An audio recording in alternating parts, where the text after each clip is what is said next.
Presentado y dirigido por Juanca Romero.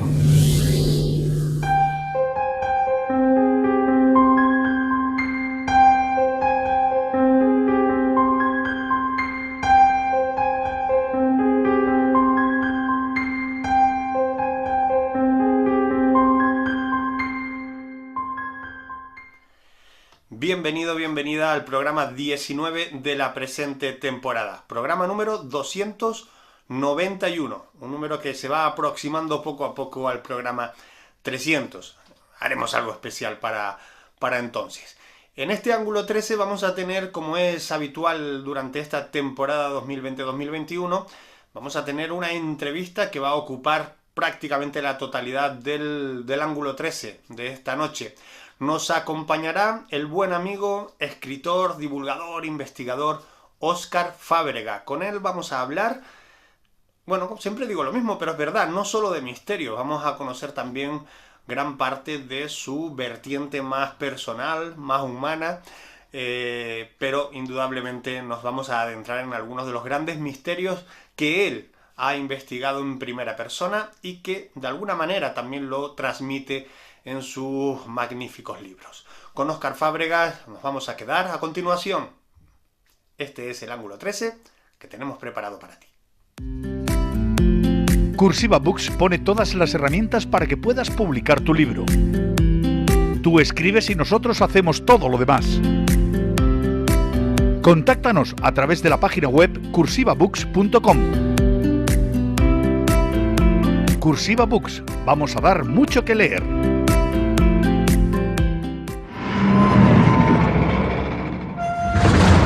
Ángulo 13. Un recorrido por la divulgación de frontera. Con Juanca Romero. Lo estamos viendo en pantalla. Es el que está en primer plano. En segundo plano vemos un asiento, no hay nadie, aunque algunos seguro que dirán que están viendo a alguien ahí sentado. Óscar Fábrega, buenas noches. Hola, buenas noches, ¿qué tal? Tú sabes que habrá quien diga, oye, que hay una entidad sentada detrás de ti, porque hay para todo. Sí, sí. De hecho, alguna vez me han dicho, fíjate, cuando estuvimos durante el confinamiento haciendo nuestros directos, Raquel y yo, alguna vez dijeron que se había movido la silla, ¿no? Yo ahí lo dejo. Bueno, ¿tampoco supondrías un problema para ti o sí? No, al contrario, o sea, yo estaría encantado de que ahora mismo, justo en este momento, viese que se moviese sola. Quizás hubiese un momento de estupefacción, ¿no? Pero luego pues sería por lo menos curioso. Déjame darte las gracias por estar en Ángulo 13. Estaba yo esta mañana intentando recordar cuándo fue la primera vez que contactamos a través de algún medio, a través de alguna vía, y creo que fue para un programa El Candil en el año 2013, que me invitó el equipo para hablar del accidente de los rodeos, creo recordar que fue así, ¿no? Exacto, sí. Ha llovido ya desde entonces, ¿eh? El año 2013. Sí, se nos ha puesto barba blanca, ¿no? Sí, bueno, a mí, a ti de luego que no es. Poquillo. Bueno, piensa que eso de pronto, una mañana amanecerás y la tendrás como yo, ¿eh? Es terrible. Sí. Bueno, no sé si de una mañana para otra, recuerdo, esto es un caso real, un señor, fíjate, ya me voy yendo por las ramas, un señor de la ciudad de San Cristóbal de la Laguna que padeció algo insólito que él nunca ha querido decir, él sigue vivo, don Fernando, entró en un inmueble, salió con un ataque de ansiedad brutal, lo ingresaron esa misma noche al instante y a la mañana siguiente había aparecido con todo el pelo blanco. O sea, en una noche se le puso por completo blanco, ¿no? Pues así somos. Pues vaya sorpresa, ¿no? Por la mañana cuando se levantó al espejo. Sí, yo conozco algún caso parecido, quizás no de una noche, pero sí en cuestión de un mes. Y bueno, pues yo qué sé, la genética, ¿no? La vida, las preocupaciones también está relacionado con el estrés, está relacionado con las preocupaciones. No sé, yo la verdad es que no soy una persona demasiado estresada. Sí que tengo mis preocupaciones, pero vamos, yo llevo muy bien en todos los males de la vida, así que no sé exactamente. Yo creo que en mi caso más bien es genética. Oye, hablando de espejos y mirarse al espejo, ha habido, yo no sé si ya, pero hace unos años, no sé, en algún momento de tu vida se ha puesto frente al espejo ese licenciado en humanidades y ha dicho, ¿qué coño hago yo hablando de misterios? Sí. Sí. Iba a decirte que es raro el día, ¿no? Es raro el día en que me lo planteo. Sobre todo porque el mundo del misterio, como otros muchos mundos, y te puedo hablar de otros dos mundos que conozco bastante bien, ¿no? Sobre todo el mundo de la historia, de los historiadores y el mundo de la antropología, de los antropólogos, pero el mundo del misterio, como estos mundos y como otros muchos, seguramente el mundo de los albañiles también, está lleno de claroscuros, ¿no? Y es raro el día en el que no hay alguna excepción que invita a plantearse eso, ¿no? Es decir, ¿qué hago yo aquí?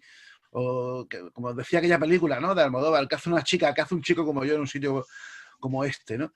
Pero por otro lado también muchas veces me tomo esta misma inquietud como un acicate para seguir moviéndose, ¿no? Yo estoy convencido de que el mundo del misterio, entendido de una manera muy amplia, es algo que nos atrae a todos, escépticos, creyentes, negacionistas por completo, que de alguna manera tenemos que tener en cuenta que todos pueden aportar, ¿no? O sea, el escéptico puede aportar la sana duda, el creyente puede aportar la creencia, que es muy interesante desde la perspectiva sociológica, para ver cómo funciona el pensamiento humano, y el negacionista puede aportar incluso la capacidad de que escépticos y creyentes relativicen su propia postura, ¿no? Pero siempre hay una cosa que tiene que ser esencial y es el respeto, ¿no? El respeto primero a que alguien te puede demostrar que lo que tú defiendes está equivocado, pero también el respeto sobre todo, y algo muy importante y muy peculiar dentro del mundo del misterio es la importancia, sobre todo en determinados puntos del mundo del misterio, la importancia del testigo, ¿no? De la persona que vive los sucesos, especialmente los sucesos relacionados con por lo menos las partes que más me fascinan a mí como consumidor del mundo del misterio, ¿no? Como es el fenómeno ovni y los fenómenos paranormales, que yo profesionalmente no me he dedicado a ello, pero sí como consumidor, ¿no? Y precisamente en esos dos campos es donde más importancia tiene el testigo, ¿no? Y ahí es donde realmente tiene que abundar ese respeto que te decía, ¿no? Es muy fácil desde la perspectiva de los negacionistas, y tú sabes perfectamente, burlarse de esa gente como si fuesen pues, analfabetos o que tienen algún tipo de problema mental y demás, ¿no? Que por supuesto lo sabrá. Pero al final, aunque de 100 casos queden 5 sin explicar, quedan 5 sin explicar. Claro. Y esos 5 son los que hay que explicar, ¿no? Y ahí es donde yo más o menos quiero ir. Pero, a ver, yo tengo un profundo cariño al mundo del misterio. Yo te digo, primero porque ya estoy dentro de él también como divulgador, como colaborador, como escritor, pero también como consumidor. Yo sigo siendo coleccionista de libros de misterio, me sigue encantando enterarme de todas estas cosillas, ¿no?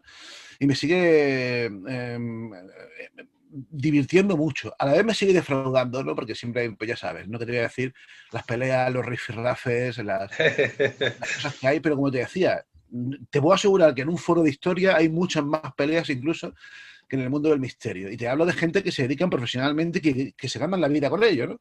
O sea, que imagínate cuando encima en el mundo del misterio, por lo que sea, está lleno de gente que no se gana la vida con ello, sino que lo hacen de una forma amateur o porque les gusta o simplemente porque es una pasión.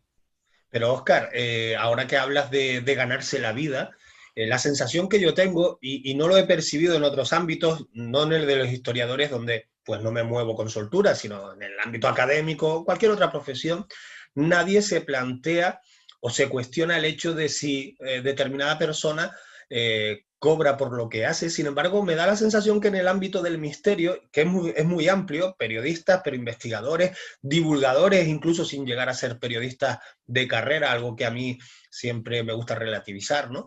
Es decir, siempre se cuestiona cuando alguien en el ámbito del misterio cobra por lo que hace. ¿Qué problema hay? Sí, estoy totalmente de acuerdo contigo. Me parece muy injusto, ¿no? Yo alguna vez lo he discutido eso con Manu Carballal, porque Manu Carballal es un defensor precisamente de esa idea que tú dices, ¿no? Que el que se lucra de alguna manera con el mundo del misterio necesariamente ya se ve de alguna manera sesgado en su trabajo, en sus conclusiones, cuando no creo que sea así. No lo es. O sea, no tiene por qué. Que hay gente que sí es así, porque se toma de alguna manera que la divulgación tiene que estar dirigida a un determinado colectivo y que cualquier cosa que sea llevarla contra ese colectivo le va a hacer perder la posibilidad de seguir rentabilizando su trabajo, pues puede ser, pero yo creo que en general no hay ningún conflicto. O sea, del mismo modo, es lo que tú dices, ¿no? Del mismo modo que yo qué sé, que vuelvo al tema de la historia, que un historiador puede sacar un libro divulgativo, no académico, que también pasa ese pique en el mundo de la historia. Entre los historiadores académicos, cuando de pronto uno saca un libro divulgativo que no es un libro académico al uso, también le dan caña, ¿no? Por decir que se está dirigiendo entre comillas, a la masa, ¿no? Como si no pudiese uno, lo que te digo, rentabilizar fuera de su trabajo habitual o hacer de su trabajo habitual el mundo del misterio, ¿no? ¿Por qué no? Yo lo veo absolutamente legítimo. Otra cosa es el que para ello tengas que falsear las investigaciones o demás, ¿no? Pero yo lo veo absolutamente legítimo. O sea, es decir, yo, por ejemplo, yo publico artículos en la revista Clio Historia, que es de historia pura y dura, y los cobro por ello, evidentemente. Claro. Pero también publico artículos en la revista Más Allá, y también cobro por ello, evidentemente, ¿no? O sea, no tengo ningún conflicto moral con eso. Incluso, por ejemplo, te voy a poner un ejemplo, a ver qué te parece esta reflexión. Recuerdo hace mucho tiempo una discusión que tuve con alguien, no recuerdo ni siquiera quién fue, ¿no? Pero me hizo reflexionar bastante sobre esto. Publicó un artículo, o sea, puse en Facebook un enlace a un artículo que había publicado en la revista Año Cero, o no, perdón, en la revista Enigmas, ¿vale? Hace ya como 5 o 6 años o así. Y alguien me dijo que como un escéptico como yo, por ejemplo, podía lucrarse con una revista que en parte se ve subvencionada por los anuncios que aparecen al final de estos de tarot y cartas y demás, ¿no? Claro, en un primer momento me dejó un poco en shock, diciendo, bueno, pues, que en parte tiene razón, ¿no? Claro, pero por otro lado yo decía, pero vamos a ver, pues eso es como todo, porque por la misma regla de tres, cuando yo vendo un libro, cuando alguien compra un libro mío, que de alguna manera también me estoy lucrando con la venta de mi libro, no sé de dónde ha sacado el dinero la persona que compra mi libro. Lo mismo se dedica a traficar con drogas y me podrían acusar de que me estoy beneficiando del tráfico de drogas, ¿no? Claro. Sería un poco parecido a eso, ¿no? En definitiva, yo creo que es absurdo, ¿no? Creo que todos, por lo que sea, por desgracia o por fortuna, nos tenemos que ganar la vida dentro de este mundo capitalista y yo creo que todo es digno menos robar y menos falsear la verdad, ¿no? Así que me parece muy prejuicioso esa idea, porque es lo que te digo, en otros colectivos no se cuestiona que uno se gane la vida realizando su trabajo, sin más. Es cierto, incluso ya a mí no me pasa desde hace años. Yo no soy de los que usan la frase vengo de vuelta, porque creo que no, todavía voy de ida, pero sí es verdad que me he vuelto pasota, pero hace años a uno le daba cierto reparo reconocer que ganabas dinero para vivir pues haciendo una ruta o publicando libros, claro, este tipo de cosas, ¿no? Luego sí hablaremos de un poco de la temperatura en esto del misterio, que es la pregunta horrible que nos hacen todos y yo también la hago. Pero quiero que nos asomemos a tu ventana un momentito. Si no recuerdo mal, tú vives en una localidad que se llama Agua Dulce. Agua Dulce, sí. Agua Dulce. Si tú abres la ventana un día como hoy, ¿cómo es el Agua Dulce post pandemia o en estos tiempos que nos toca vivir? ¿Has notado que ha cambiado? No me refiero al aspecto físico, sino la energía que transmite la gente, ¿no? A ver, me gusta más esta pregunta. Fíjate, voy a poner un poco para comprar aquí. Bien.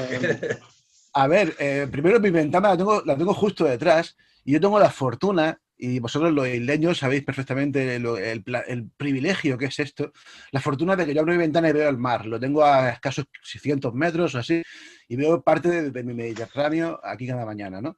Agua Dulce es un sitio muy peculiar. Agua Dulce pertenece a Roquetas de Mar, que es una localidad mucho más grande, aunque muchos de aquí nos consideramos independentistas, ¿no? Porque no deja de ser un absurdo que una localidad como esta, con 20.000 habitantes, pertenezca a una pedanía de otro municipio, ¿no? Pero al margen de cuestiones de este tipo, Agua Dulce es un sitio muy peculiar porque es una localidad, es una ciudad cama, dependiente de Almería, capital, que está a unos 10 kilómetros de aquí, y luego de eso durante lo que es el invierno. En Almería, como en Canarias, existen solamente 2 estaciones, ¿no? Existe invierno y verano. Y el invierno es muy laxo también, ¿no? Bueno, pues el invierno, Agua Dulce es una ciudad cama de Almería, y en verano, que el verano empieza en mayo, termina en noviembre aquí, es una ciudad turística. O sea, pasamos de tener 20.000 habitantes a ser 80.000. ¿Qué es lo que produce esto en la idiosincrasia de la gente de aquí o en la forma de ser de la gente de aquí? Que vivimos como en una burbuja de atemporalidad constante. Es decir, aquí no se percibe nunca, por ejemplo, la Navidad. No se percibe nunca la Semana Santa, no existen ese tipo de cosas, ¿no? Parece que no, por eso de una perspectiva antropológica muy interesante, porque ese tipo de rituales sociales, primero, hermanan, segundo, anclan Es decir, te hacen que te sientas arraigado a una tierra, ¿no? Y realmente aquí no pasa eso. Y eso mismo pasa con esto de la pandemia, ¿no? O sea, sí se ha notado, por ejemplo, en algunas cosas, porque, como te digo, una ciudad muy turística, una ciudad con mucha vida nocturna, por ejemplo, y eso evidentemente se ha notado. Yo lo he notado menos porque yo soy muy de estar en casa, ¿no? Pero sí que se ha notado. Pero por lo demás, te lo digo ahora, pero lo decía también en el mes de abril, ¿no? En los momentos de confinamiento extremos que vivimos. Aquí la sensación que a mí me daba todo esto era de irrealidad. Es decir, como si yo lo veía como si estuviese viendo una serie de televisión, porque aquí no se percibía eso.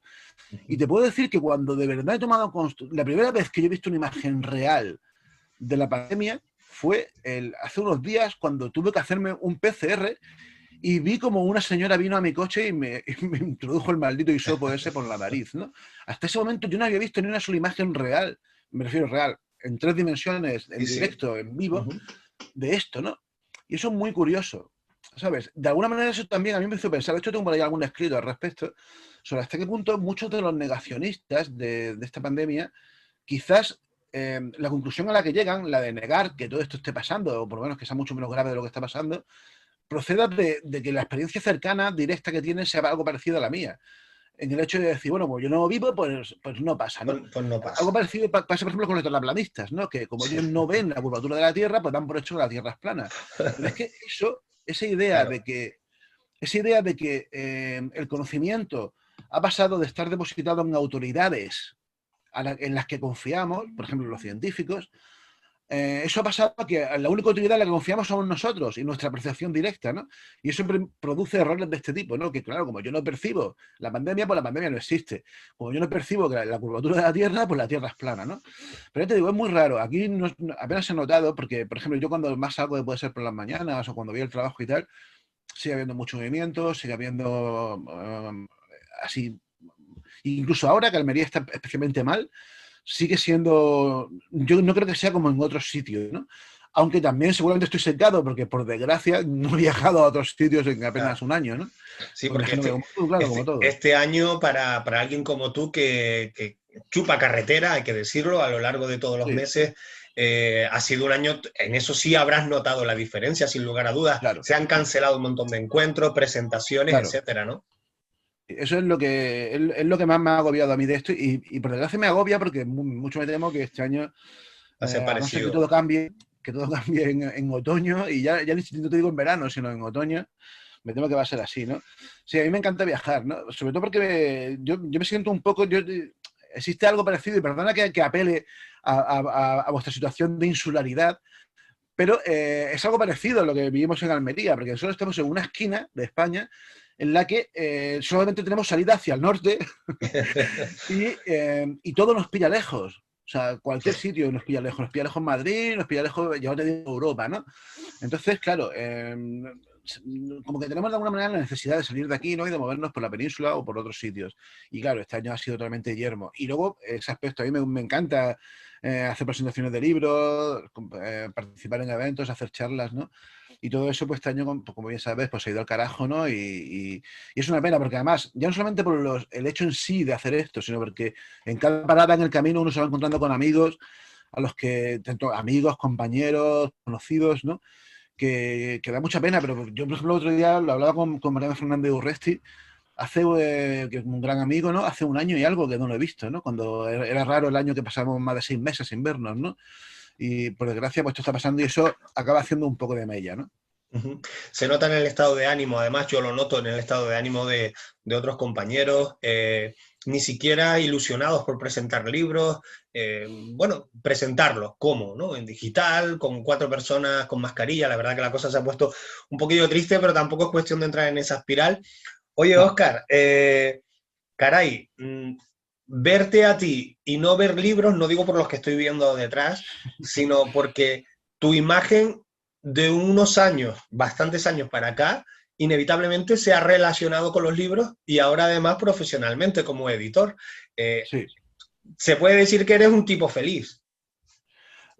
Sin la más mínima duda y pese a todo, ¿no? Y pese a todo.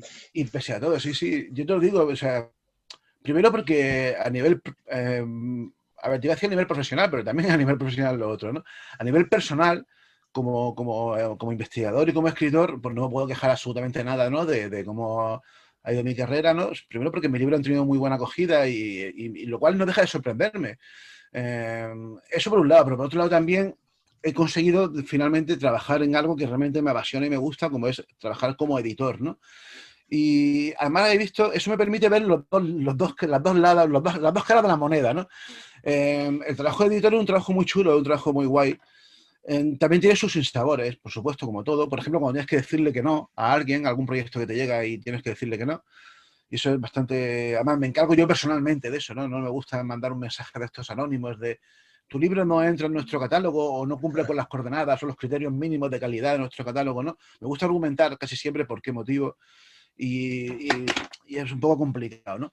Pero sí, soy muy feliz por ese aspecto. Yo siempre he amado los libros desde pequeño. Y siempre he coleccionado libros. Además, en eso influye mucho. Yo soy hijo de una madre soltera.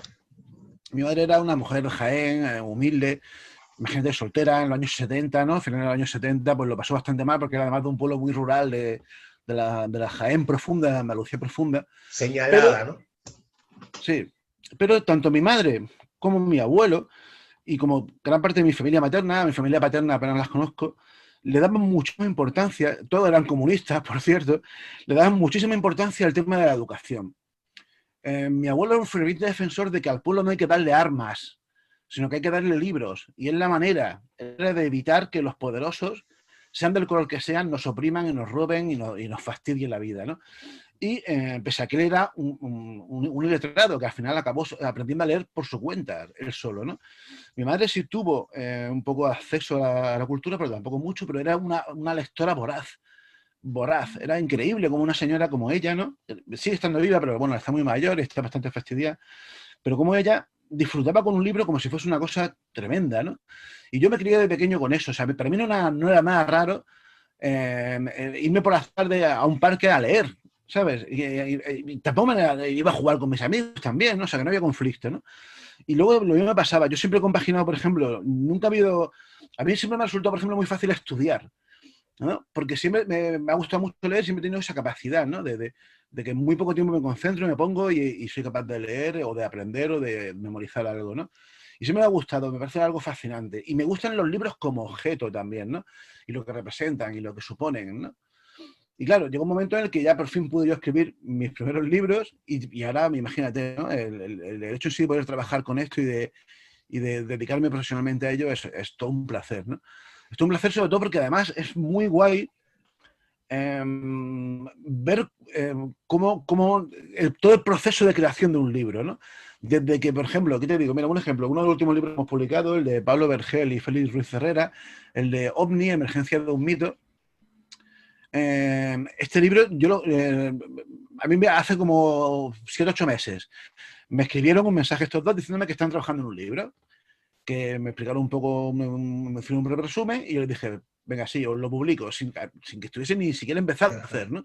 Hasta verlo ahora, ¿no? Porque yo me encargo de aprobar y de estudiar cada una de las partes del libro, desde las correcciones, el diseño de maquetación, el diseño de cubierta, todo, ¿no? Es realmente genial, porque al final acabas siendo libros tuyos también. Tuyos, ¿no? claro. Claro, y en ese aspecto es muy bonito. Y si encima puedes ganarte la vida con ello, pues, ¿qué te digo? Perfecto. Mío sobre hojuelas. Prohibido excavar en este pueblo fue tu primer libro, si no recuerdo mal. No sé si tienes memoria de la sensación que te produjo la primera vez que colocaste un ejemplar en tu estantería donde otros tantos libros ya estaban colocados y que tú admirabas. Claro. Es que, a ver, Juanca, no sé si tú conoces exactamente cómo fue aquella historia. Yo creo que muchos no la conocen, pero la historia fue genial, ¿no? Y eso explica también por qué yo sigo viviendo todo esto como si fuese un niño pequeño y cómo no termino de alguna manera de creérmelo, ¿no?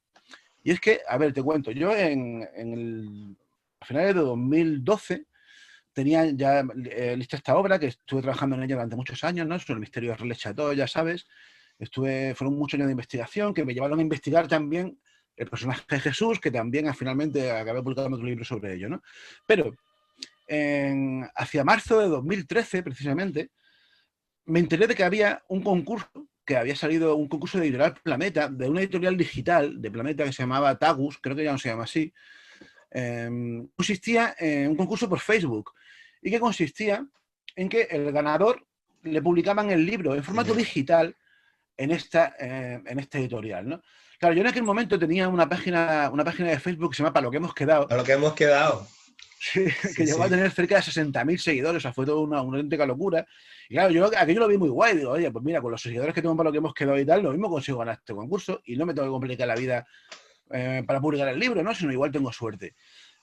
Aquello fue una auténtica locura, porque resulta que el segundo, desde el primer momento yo estuve el número 1 o el número 2, porque mantuvo una dura pugna con un tipo, con un señor que escribió un libro que era una especie de fantasía épica, en plan Juego de Tronos, pero mezclado con la homoerótica, ¿no?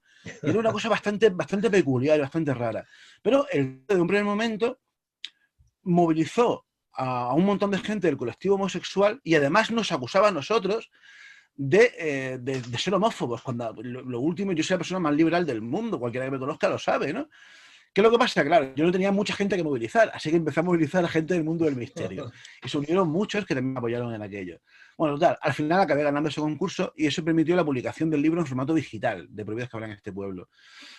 Se vendió súper bien, fue todo un pelotazo, se vendió hoy sabiendo cómo va el mundo de las ventas, alucino con lo que se vendió ese libro en formato digital, ¿no?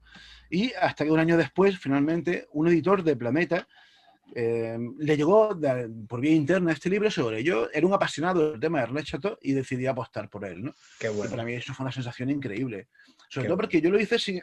¿Sabes lo que pasa? Que también eso de alguna manera me sesgó, en el sentido de que yo lo vi tan fácil que dije, bueno, pues yo no sé por qué la gente se queja de lo difícil que es publicar un libro, ¿no? Con lo fácil que ha sido esto. Claro, poco tiempo después lo comprendí, ¿no? Y ahora lo comprendo más que nunca, de que realmente yo tuve una suerte atroz y que todo salió a la perfección, ¿no? Podía haber salido de una manera muy distinta, ¿no? Posiblemente. Pero esa sensación, la sensación del día que recibes tu libro físicamente y lo ves y lo hueles y demás, es genial y la he seguido repitiendo con cada uno de los libros posteriores. Eso te iba a decir, ahora hablabas de oler, ¿no? Me río porque esto lo cuento mucho, cuando hago rutas se lo cuento a la gente, ¿no? Yo voy a poner en mi currículum esnifador de libros, lo tengo claro, además lo voy a poner, lo voy a entrecomillar por si acaso, porque la sensación de oler un libro, más cuando es el tuyo, ¿no? Que dices, caray, está hecho en realidad. No voy a compararlo con parir, que eso es otra cosa mucho más potente y épica, pero es parecido. Por lo menos para nosotros los que escribimos, esa sensación es irrepetible, ¿no? Sin duda. Sí. Sin duda. Oye, déjame que apriete un poco, digamos, el tono de la conversación. Me gusta preguntarle a todos los compañeros, a todos los amigos que pasan por Ángulo 13, preguntarles lo mismo. Que siempre nos los preguntan, pero yo no sé qué ando buscando algo y no lo encuentro. El periodismo o la divulgación, vamos a ampliarlo si quieres, de estos temas, de la temática del misterio, ¿en España se ha convertido en una casa de citas? Vamos, ¿está prostituido? Bueno, a ver, en parte te diría que sí. Me te voy a poner un ejemplo, para que entiendas por qué te digo este razonamiento, ¿no? En 2015, al poco tiempo de salir Prohibidos que hablan en este pueblo en papel, hice una presentación del libro en Madrid con Jesús Callejo, que es el prologuista del libro, y la presentación fue genial, ¿no? Y cuando terminó la presentación, apareció por allí un señor muy conocido de este mundo del misterio, que no voy a decir precisamente para que entiendas hasta qué punto todos acabamos sucumbiendo en esto, ¿no? Apareció por allí un muy conocido del mundo del misterio que llegó tarde a la presentación y pudo ver solamente los últimos 15 minutos. Y nada más acercarse a mí, me dijo, perdona la palabra, pero fue lo que dijo él, cito, Sí. Dijo, ole tus huevos, has tenido el valor de atacar a estas personas a las que nosotros no podemos atacar porque son nuestros amigos. Eso a mí me dejó muy rayado, ¿no? Sí. Claro, y ese es el problema. Ese para mí es uno de los grandes problemas del mundo del misterio. Y al final es un problema en el que caemos todos. Por ejemplo, mira, te voy a poner un ejemplo también, y luego te voy a dar la respuesta definitiva a esto, ¿no? Hace unos días le mandé un libro a un amigo que es todo un especialista en el tema de asesinato de JFK. Un libro que ha sido publicado con Círculo Rojo, sobre JFK, ¿no? Aunque, a ver, yo soy un aficionado a este tema, pero no estoy demasiado apuesto. Yo me lo leí y me pareció un libro correcto, porque no tengo tampoco demasiados conocimientos como para hacer criba y para criticarlo con solvencia y con datos, ¿no? Este que te digo es un experto en el libro. Bueno, pues lo mandé, pero simplemente pues porque sé que le gustan estos temas y para ver qué opinión me daba, ¿no? Pues al poco tiempo me escribió un mensaje diciéndome que el libro era una auténtica basura, que estaba lleno de contradicciones, de incoherencias, de errores y demás. Y me dijo, pero no quiero ponerlo, pero o sea, no quiero poner esta crítica públicamente para no fastidiarte a ti como editor del libro, ¿no? Y yo le dije, mira, por honradez, primero que no soy el editor, porque el editor es Círculo Rojo, yo soy de Guante Blanco, ¿no? Aunque pertenezca a Círculo Rojo, pero es distinto. Pero por honradez, tienes que hacerlo. O sea, aunque sea tu amigo el editor, tienes que hacerlo, ¿sabes? Porque así es como funciona el conocimiento. En cualquier otra ciencia no se lo plantearía un divulgador. O sea, te vuelvo a la historia o a la biología, que son las ciencias que yo más conozco, ¿no? Un historiador de pronto llega a un razonamiento o a una teoría explicativa con una base argumentativa sólida que desmonta una teoría previa y no duda en ningún momento en hacerlo, aunque el que ha expuesto esa teoría previa sea su maestro. De hecho, eso ha pasado un montón de veces. Muchas ¿no? veces. Sí. Y es verdad que hay piques personales, pero al final todos acaban aceptando que así se construye el conocimiento. Sin embargo, en este mundo, por lo que sea, no. Puede la endogamia en el mundo del misterio y puede eso, ¿no? Puede el amiguismo. Prostituido, como tú decías, en parte sí porque esto, una cosa lleva a la otra, ¿no? El hecho del amiguismo hace que prácticamente no se pueda refutar nada o nadie sin que esa otra persona se lo tome por lo personal y se enfade. Luego hay otro aspecto que a mí me parece muy lamentable y que también yo he sido muy combativo y me ha llevado también a tener problemas, que es todo relacionado con el plagio, ¿no? Sí. El plagio que se da muchísimo. Me acaba de venir a la memoria, bueno, no es tan viejo en el tiempo, más o menos reciente, el último gran combate que tuviste relacionado con esto de los plagios, sí. Claro, es que a mí eso me da muchísima rabia, ¿no? Porque no es justo. O sea, me parece una de las peores formas de robo que puede haber, ¿no? Sobre todo porque no cuesta nada citar a una fuente. Claro, Haz tu trabajo, cita tus fuentes y ya está, que no hay problema, ¿no? Pero no puede ser que tal. Ese caso que tú dices, por ejemplo, fue un caso muy, muy complicado porque encima fue la persona, el plagiador, el que me retó. Sí, José Manuel Frías. Claro, exacto, José Manuel Frías, claro, pero es lo que te quiero decir. Imagínate, o sea, me vas a retar a mí a que yo demuestre que estás plagiando, o sea, no es lo peor que me puedes hacer, ¿sabes? Porque de hecho era un plagio tan evidente que no tenía sentido ninguno de eso, ¿no? Pero bueno, es lo que te quiero decir, eso también pasa. Y sin embargo, recuerdo cuando pasó ese caso, por ejemplo, concreto que me estamos comentando, cómo hubo personas del mundo que me dieron caña por exponer ese plagio, ¿no? Y yo lo puedo entender porque de alguna manera pues, dirán, bueno, pero es que no es justo, no es cosa tuya, para eso están los jueces o para eso está el autor, que es el que tiene que hacerlo. Pero es que yo creo que lo importante, si queremos dignificar este mundo del misterio, que yo creo que hace falta dignificarlo, con eso no quiero decir que no sea digno, quiero decir que puede ser mucho más digno de lo que es, ¿no?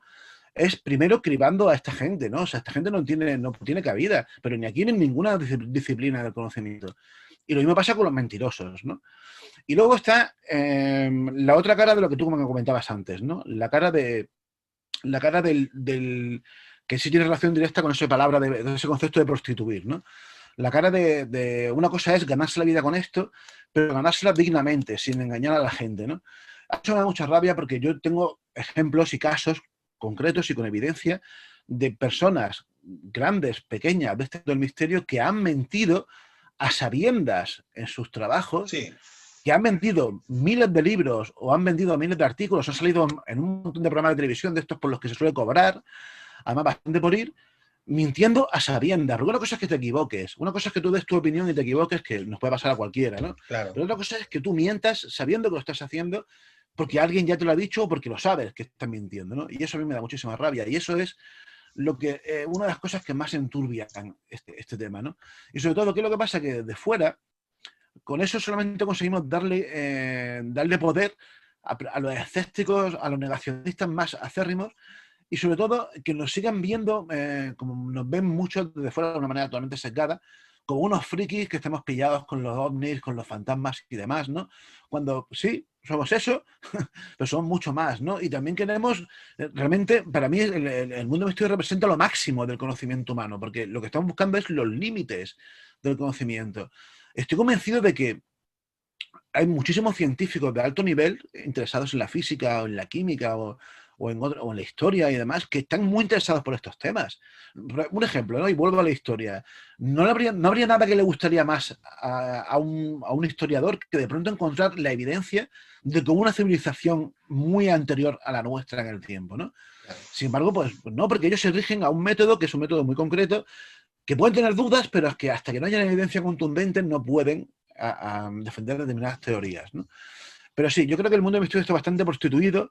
Creo que también te digo una cosa, creo que lo ha estado más de lo que lo está ahora. Y eso, en parte, se ha conseguido gracias, primero, a esto. Primero a gente como tú, a gente como yo, a Internet. Internet y las redes sociales han hecho que ya no puedan campar a sus anchas muchos de estos personajes y muchas de estas mentiras. Está bien, también hemos creado otros monstruos. Sí. Hemos creado youtubers y hemos creado gente de estas, sobre todo los super youtubers, ¿no? Que son, pues, ¿qué te digo yo? Personajes que tienen millones de visitas y que además ganan un dinero extraordinario, ¿no? El problema no es ganar dinero con esto, evidentemente. El problema está en que tú, yo y todos los que nos dedicamos a divulgar estos temas tenemos una responsabilidad. Hay gente que nos considera autoridad, en el sentido de que lo que nosotros decimos le dan fiabilidad, ¿no? Igual que a nosotros también le dan fiabilidad a muchos de estos super youtubers, ¿no? Y el problema está en que no todos tienen el mismo criterio selectivo para defender determinadas teorías o argumentos, ¿no? Y ese es el problema, que al final quizás estamos haciendo más daño del que por otro lado de lo bueno que estamos haciendo por otro lado, ¿no? Yo me voy a quedar con lo bueno. De todas formas, después, dentro de un rato, entraremos nuevamente en barro. Antes de hacer una pausa, Óscar, deja que te haga una preguntita, a ver si te suenan estos nombres. Manuel Castro y Jesús López, estos personajes que son para ti. Bueno, a ver, Antonio Jesús López, Antonio es un grande, ¿no? Jesús, yo le tengo con muchísimo cariño. Hace ya mucho tiempo que nos separamos del mundo radiofónico, pero le sigo teniendo un cariño extraordinario a nivel personal, ¿no? Como amigo. Antonio Jesús López fue el fundador de Candil Insólito y yo lo conocí justo, de casualidad, fíjate lo que tienen las cosas, ¿no? Él vivía a 20 kilómetros de aquí, en Huerta de Almería, que es donde está Candil Radio, que es la emisora desde la que y emitimos Tempus Fugit en la actualidad, ¿no? Y Antonio un día, por lo que sea, se enteró por una amiga de Barcelona, fíjate lo que son las cosas, ¿no? De que había un tipo aquí en Almería que estaba, justo fue el momento aquel del concurso, que estaba luchando por publicar un libro de misterio, ¿no? Entonces me llamó un día, me entrevistó y con la misma me dijo que me quedase con él allí a hacer el programa, ¿no? Y así empecé a trabajar con él. Y Manolo, mi compañero Manuel, es íntimo amigo de toda la vida y es otro gran aficionado y amante del mundo del misterio que rápidamente también se unió a Candil Radio, a Candil Insólito y luego a Tempus Fugit, ¿no? Muchísimo cariño para ellos y muchísimo respeto. ¿Un loco tiene que rodearse de locos para que la locura se pueda hacer realidad? Por supuesto. Sobre todo porque la locura está muy mal vista, ¿no? Yo creo que muchas veces, claro, o sea, muy claro, yo he conocido muchísima gente normal muy, muy, muy, muy preocupante. Gente normal, entre comillas, claro. Y sin embargo he conocido locos maravillosos, ¿no? Gente realmente increíble y en todos los aspectos de la vida, ¿no? Por supuesto que sí. Vamos a hacer ahora una pausa, nada, cosa de un minutito, Óscar, y volvemos enseguida. Y fíjate lo que te digo, te la voy a dejar la pregunta ya en el aire. Darte un poco de pie para que la puedas incluso pensar. Mira qué pregunta tan fea. Te la voy a hacer porque me la hicieron hace pocos días a mí y digo, me quiero quitar de encima. ¿Qué personaje, igual no hay que dar el nombre, igual sí, ya lo dejo a tu criterio, qué personaje del mundo de lo insólito borrarías precisamente de este universo de la divulgación del misterio? Venimos ya, en un momentito. Nosotros lo que logramos ver concretamente fueron, una serie de luces de características. El hombre ante lo desconocido pues siempre tiene un cierto temor. Yo soy una de esas personas para quienes todo lo relacionado con la muerte... Habíamos visto algunas luces de estas, como si se apagaron los faros, se apagó el motor y el cassette dejó de funcionar. También los amigos de Ángulo 13, a partir de este momento ya pueden descargar el programa desde la página web. Ángulo 13.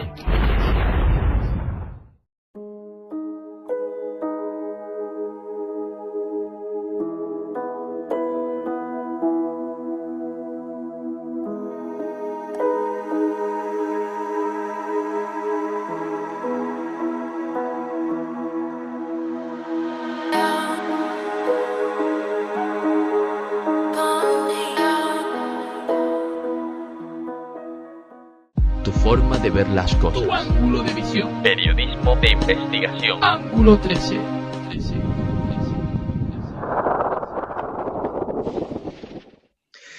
Igual Óscar Fábregas cree que me olvidé de lo que le había preguntado antes de hacer esta parada. Sí, espero que sí. Pero como no ha pasado suficiente tiempo, no lo he olvidado. Te preguntaba, que no hay obligación, faltaría más ninguna para responder, ¿qué personaje dentro de este mundo de lo insólito borrarías del mapa? Y mira que no he sido malo y te he dicho en España. Me da igual dónde. A ver, te podría decir ahora grandes nombres, ¿no? Grandes nombres de personas que han sido fraudulentas y que por su culpa se han creado corrientes de opinión que han llevado a grandes equívocos en algunos de los grandes temas del mundo del misterio, ¿no?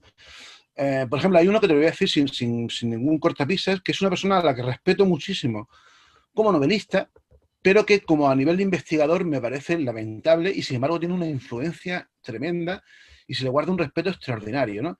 Que es Juan José Benítez. Yo te digo, como novelista me parece sensacional. O sea, no creo en la saga de Caballo de Troya, no tiene nada que envidiarle.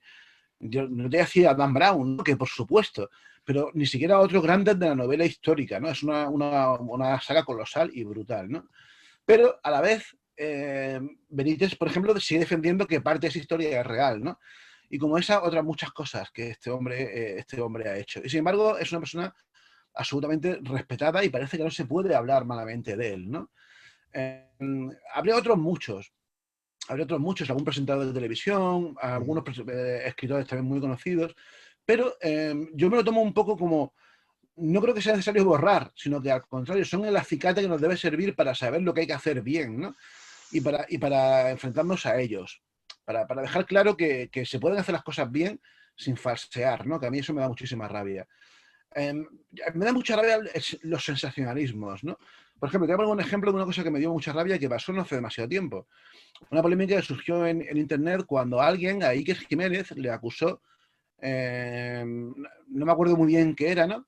Pues básicamente le acusaban de que él en su programa hablaba de fantasmas y promovía la creencia en los espíritus y demás, ¿no? Y Iker se defendió diciendo que él jamás había en su programa hablado literalmente de fantasmas. Eso me parece un cinismo extraordinario. Totalmente. No hace falta que hable literalmente. Para hablar de lo que estás hablando. No obstante, lo ha hecho, o sea, ha hablado de fantasmas. Claro, aparte de que lo habrá hablado, ¿no? Pero me refiero, hay que ser honesto y no hay que engañarse con nadie, ¿no? Y ni engañar a nadie. Iker Jiménez finalmente ha acabado recibiendo su premio de medicina precisamente con esto de la pandemia, ¿no? Cuando él precisamente que ha contribuido en gran parte quizás a defender muchas teorías de la conspiración sin demasiado, no te voy a decir argumento, ¿no? Sin demasiado agarre, o sea, sin la más mínima credibilidad, finalmente se ha visto acusado por muchos defensores de la teoría de la conspiración de ser un traidor por aceptar, menos mal, que la pandemia realmente está existiendo o que las vacunas son positivas, ¿no? ¿Por qué? Porque uno tiene que ser responsable de lo que dice, de lo que hace, ¿no? Claro. Y al final, pues el problema es ese, ¿no? No se puede jugar una ambigüedad constante, intentando siempre... Hay una cosa que me da mucha rabia, tanto de Iker como de muchos divulgadores del mundo del misterio, y es esa idea que me parece un poco ruin y un poco cobarde, ¿no? De decir, bueno, yo expongo los hechos y vosotros interpretáis. No, perdone. Vamos a ver, usted es un divulgador.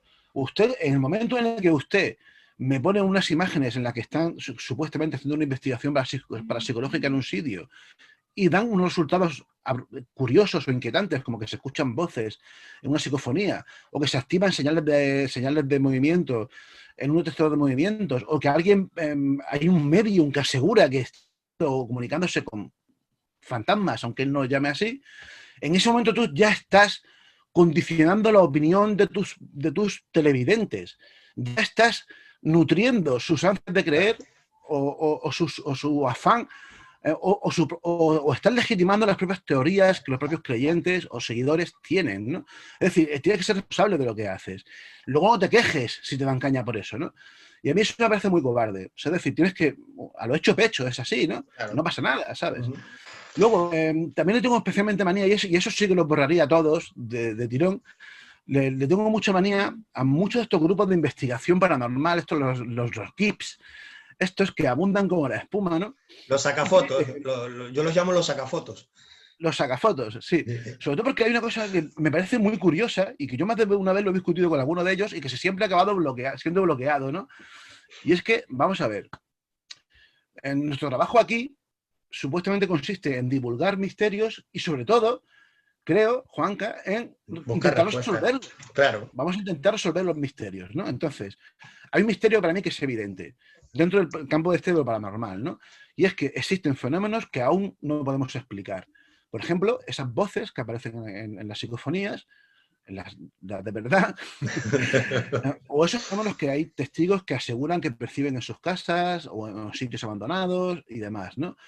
Eso es un misterio que es evidente que está ahí, una fenomenología que está ahí y que hay que explicar y que por ahora no hemos conseguido explicar. Este grupo de investigación no están buscando resolver el misterio, porque ya lo han resuelto. El misterio es que existe vida más allá de la muerte y que son capaces de comunicarse con esa vida más allá de la muerte.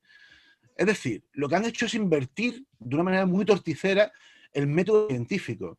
No es que ellos propongan una teoría e intentan legitimar la teoría con argumentación empírica que encuentran experimentando, sino que experimentando lo que pretenden es reafirmar su creencia previa.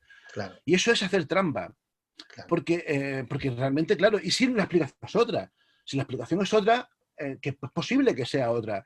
Y si podríamos incluso andar en cuáles creo yo que puede ser la explicación de estos misterios, ¿no? Pero si la explicación es otra, por culpa de sesgo tuyo, por culpa de que tú llevas por hecho que la explicación es la que tú crees que es, no vas a llegar a la explicación. Lo único que vas a hacer es contaminar aún más a una opinión pública que ya de por sí en estos temas se ve muy afectada por las creencias, ¿no? ¿Por qué? Porque fíjate lo que estamos hablando, el creer en la vida más allá de la muerte es algo esencial, ¿no? O sea, eso ha llegado al origen de las religiones desde hace milenios. Efectivamente. Claro, entonces si alguien, un grupo de investigación o este grupo de investigación te dan supuesta evidencia empírica de que eso es real, no solamente estás saciando esas ansias de conocimiento de esta gente, sino que estás de alguna manera legitimando sus esperanzas. Y eso es muy jodido, realmente. No sé si me explico. O sea, sí. Claro, mucha gente se agarra como un clavo ardiendo a eso. Y tú conocerás de personas que han perdido a una persona cercana y de pronto le llega algún charlatán de este tipo y le asegura que se puede comunicar con esa persona, ¿no? ¿Entiendes? Y eso, ahí ya es cuando la cosa se pone fea y éticamente para mí muy reprobable, ¿no?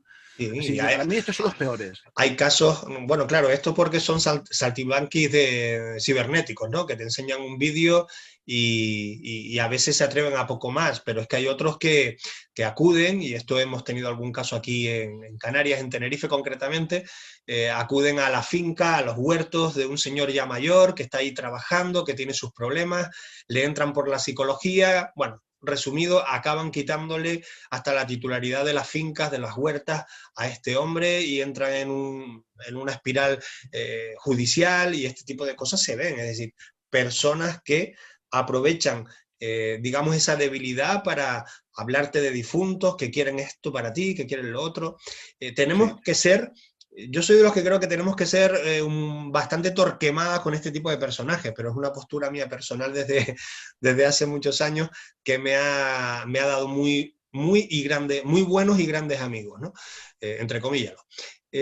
Oye, Óscar, que digo yo que sin Raquel, y perdona que entre ahora en el ámbito más personal, pero Raquel también es pública, ¿no? Que sin Raquel tú eres medio Óscar. Claro. A ver, Raquel es mi gran compañera, ¿no? No solamente compañera asistencial, que lo es, y además de hace muchos años. Yo con Raquel llevo desde el año 90, a ver, que voy a liar. Yo desde el 98 que se dice pronto, ¿no? Son 23 años, yo tengo 44 años, o sea que llevo más de media vida con ella, ¿no? Y ella ha sido mi fiel compañera en todos los aspectos, ¿no? La que me ha animado en los momentos más jodidos, siempre ha sido la primera lectora, siempre ha sido mi fiel compañera en todos mis viajes, ¿no? A lo mejor suena cliché eso, ¿no? De que detrás de un gran hombre siempre hay una gran mujer, ¿no? Pero en este caso, por lo menos, yo no es que me considero un gran hombre, pero sí considero que detrás mío sí que tengo una gran mujer, ¿no? Una gran mujer que además tiene una personalidad brutal y que aporta muchísimo, ¿no? a todo. Además también es mi freno en muchos aspectos, ¿no? en el sentido de que, a ver, muchas veces, no sé, yo por ejemplo, mira, te pongo un ejemplo y me voy a abrir en canal aquí contigo, ¿no? Vamos allá. Una cosa que me pasó, y creo que nunca lo he contado esto en público, pero bueno, te lo voy a contar porque además me va a servir también un poco de catarsis contarlo, ¿no? Cuando yo publiqué el segundo libro, que realmente salió uno antes, pero bueno, fue mi segundo libro escrito, porque pasa que como soy también con Planeta, pues tardó mucho en salir y entre medio salió otro, que es, pongamos que hablo de Jesús, el libro sobre Jesús que saqué con Planeta. Yo en ese libro puse muchísimo empeño, puse muchísima dedicación, ¿no? Fueron muchos años también de trabajo. Para mí es mi mejor libro. Pero justo cuando salió, ese libro salió en abril de 2017. Muy poco tiempo después de que nos conociésemos precisamente tú y yo en el Magic aquel. En el 16, sí, correcto. En el 16, pues muy poco tiempo después salió este libro, ¿no? Y en ese momento yo tuve una crisis grave de... es que no me gustaría llamarlo autoestima, porque no es exactamente eso, ¿no? Y es lo siguiente. Yo empecé a tomar constancia, sobre todo porque en esa época, yo, igual que ahora, yo sigo leyendo muchos libros de muchos compañeros a los que entrevistamos en nuestro programa, ¿no? Y claro, de esos libros siempre hay muchos que son muy buenos, pero hay otros que son malos. Muy malos. Sí, ¿vale? Los hay buenos y los hay malos. Que parece que a veces, por ser escritores o en este caso editor, tiene que uno que limitar eso. Es decir, hay libros buenos y libros malos, hay yogures buenos y yogures malos. Exacto. Aún así, de los libros malos siempre se puede sacar cosas interesantes. Efectivamente. ¿No? Bueno, pues resulta que yo empecé a ver como muchos libros que yo había leído, que para mí eran libros realmente malos, pero malos en el sentido no solamente de malos en el contenido, sino incluso en la forma, ¿no? De mal escritos. Los autores recibían un montón de parabienes en redes sociales, ¿no? Lo típico. El libro es cojonudo, qué buen libro, qué tal, ¿no? Y claro, eso a mí me hizo plantearme, ¿y si te pasa a ti lo mismo? ¿Y si tu libro o tus libros no son lo que tú crees que son? Y realmente has sobreestimado tu talento o tu valía, ¿vale? Y de verdad que lo llegó a pasar muy mal, hasta el punto de que hubo un tiempo en que me aparté incluso de redes sociales por eso, ¿no? Porque llegar a pensar que igual que estas personas pueden viciar su valoración sobre su propia obra, igual yo también lo estaba haciendo. No me quería dejar seducir por esos cantos de sirena de las redes sociales, que son muy engañosas en ese aspecto, ¿no? Sí. Porque cuando alguien te dice que tu libro es bueno, igual ni se lo ha leído, o igual solamente lo dice porque eres el famosete de turno. Para quedar bien. Hay que quedar bien, claro. Y a mí eso de verdad que me hizo pasarlo muy mal, ¿no? Y de ese pequeño pozo, que tampoco fuese un gran pozo, pero sí fue bastante, además me vio justo en toda la época de promoción de este libro y tal, ¿no? Fue la que me acabó ayudando a salir de ahí, ¿no? A decirme, tío, que no hay nada más que leer tu libro para darse cuenta de eso. O sea, es objetivo, no es una cuestión... igual ahora estoy sonando justo lo contrario de lo que estoy diciendo. Vos no especialmente prepotente o pedante, ¿no? O creído. Pero ella me ha ayudado mucho a creérmelo. Creo que también es muy importante eso, ¿no? A creértelo cuando de verdad te lo tienes que creer. O sea, es decir, a reconocer el valor que no siempre puede estar puesto en la perspectiva de los demás, porque los demás te pueden engañar, unas veces por no hacerte daño y otras veces simplemente por quedar bien, ¿no? Claro, o por la propia envidia, ¿no? Claro, y es así, ¿no? Entonces yo por eso siempre intento, desde ese momento, no entrar en estos juegos. O sea, yo cuando yo le digo a alguien públicamente que su libro es bueno, es porque estoy totalmente convencido. Si no, igual no te digo que el libro sea malo, pero no te digo nada. Prefiero callarme antes que falsear así, ¿no? Pero te digo, Raquel siempre ha estado ahí, ¿no? Para lo bueno, para lo malo, para apoyar, ¿no? Ahora, también te digo una cosa, me acabas de preocupar porque ahora ya yo no sé, ya no sé si darte en el futuro algún libro. O sea, porque como que me quedas callado ya me quedo mosqueado, ¿eh? Claro, tú si me quedas el texto... ya la cosa no va bien. Claro. Perdona que te interrumpí. Una pequeña espinita clavada con Raquel. Yo a Raquel la conocí. Raquel también es historiadora como yo, ¿no? Bueno, Raquel de hecho es doctora en prehistoria. Yo a Raquel la conocí en la universidad, nos conocimos ahí. Y yo sigo teniendo un poco la espinita clavada porque me gustaría que ella algún día escribiera algo, ¿no? Pero Raquel quizás, bueno, no todos podemos ser así, ¿no? Raquel quizás peca de, entre comillas, y espero que no me esté viendo, pues sobre todo si voy a dormir en el sofá, quizás peca de poca disciplina, ¿no? En el sentido de decir, me voy a poner aquí durante 6 meses a saco con esto. Ella es mucho más viva, mucho más nerviosa, ¿no? Y no tiene quizás esa capacidad de encerrarse en un despacho como estoy ahora mismo, como estás tú, ¿no? Pero bueno, tiene otras capacidades y además estoy seguro que algún día la hará. De hecho, tiene algún proyecto en mente que espero poder ayudarle para que finalmente salga adelante. Qué bueno. Un ratito nada más te voy a quitar, porque al final, mucho por hablar contigo. ¿Libros? Tienes ya, no sé si, o sea, con tu firma, 6 o 7 libros ya, ¿verdad, Óscar? Sí. Digo con tu firma tengo... porque luego has participado en otros junto con otros compañeros o has aportado contenido. Pero hay un libro que todavía yo no he podido acceder a él, lo haré, que no sé si es una segunda parte, es el complemento perfecto para lo que hablábamos antes de René Le Chateau. Es el libro, a ver si lo digo bien, Compendium, ¿cómo se dice? ¿Ready? No, Compendium Redae. Bueno, se dice entonces en latín, claro. Sí. Compendium Redae, 100 años de René Le Chateau. Además, con buenos amigos. ¿Este libro era necesario? ¿Sí? ¿Viste que era su momento? Sí, porque a ver, te cuento, el Prohibidos que habrá en este pueblo, yo llegué a ese tema investigando el tema de René Le Chateau, ¿no? A ver, yo llegué a ese tema investigando el tema de Jesús. El tema de Jesús me llevó a enterarme de la existencia de un libro que era el Código Da Vinci. El Código Da Vinci me llevó a enterarme de la existencia del misterio de René Le Chateau. Y el misterio de René Le Chateau, intentar solucionar ese misterio, me llevó a un personaje increíble que es el que estaba detrás de la gran mentira que es el tema de René Le Chateau. Uno de los aspectos de René Le Chateau, ¿no? Que es lo que llaman los franceses la belle histoire, ¿no? La bella historia, que es la típica historia, ¿no? De Preato de Sion, los merovingios, y que lo que encontró en la base Saunier fue la evidencia de que el linaje de Jesús y María Magdalena llegaba hasta la actualidad. Todo eso procede de la mente de un tipo, de un tal Pierre Plantard, que fue al que yo realmente dediqué Prohibidos que habrá en este pueblo. Ese libro no está dedicado exactamente al misterio de René Le Chateau. No pretendo en ese libro responder cuál es la verdad de René Le Chateau, sino eso, lo que me interesaba era la mentira, me interesaba el personaje que estaba ahí detrás, que es un personaje realmente increíble. Una de mis grandes adicciones son los mentirosos, los grandes mentirosos de la historia. Y sobre todo los mentirosos que mienten sin lucro. O sea, los que lo hacen por un mero divertimento intelectual. Eso a mí me fascina, ¿no? Porque este hombre se tiró 40 años contaminando a un montón de investigadores sin ganar dinero con ello, ¿no? Y además de una forma increíble, o sea, llegando a falsificar incluso documentos oficiales. Lo cual, al no ganar dinero, le daba cierta credibilidad, ¿no?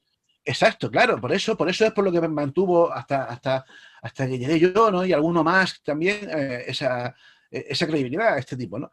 Pero claro, ese libro salió en 2013, como te decía, en formato digital, y curiosamente ese mismo año, en 2013, los dos compañeros con los que escribí este libro, Compendium Redae, que son Thierry Bonnet y Rick Savaric, publicaron ellos también sus libros sobre René Le Chateau, ¿no?